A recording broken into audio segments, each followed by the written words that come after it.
শুধু এসেছি ছাত্রলীগ নাকি ছাত্রলীগ চাই নাই। আজকে এরকম মর্মান্তিক ঘটনার পরও সরকার রাত 3টা বাজে কেন আজকে পরীক্ষা কেন ঘোষণা করতে আগে কেন করতে পারে নাই? আমি এর জন্য এসেছি।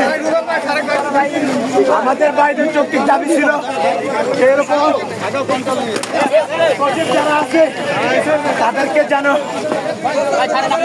আমি সেন্সলেস হয়ে যাচ্ছি, পুলিশ আমাকে এত মেরেছে। আমি তো সামনে চলে এসেছি ভাই, আমাদেরকে কেন গুলি করতেছে? কেন আপনি করেন না শান্তিপূর্ণ তারপরে ওরা আমার শান্তিনগর হাবিবুল্লাহ কলেজ রাষ্ট্রবিজ্ঞান তৃতীয় বর্ষ। আমার নাম জাকির মাহমুদ। আমি শুধু এসেছি ছাত্রলীগ নাকি ছাত্রলীগ আমার পরিচয় সবার জানা আছে। আমি বৈষম্য বিরোধী ছাত্র আন্দোলনের সাথে জড়িত। আমি গুলিবিদ্ধ একজন আহত।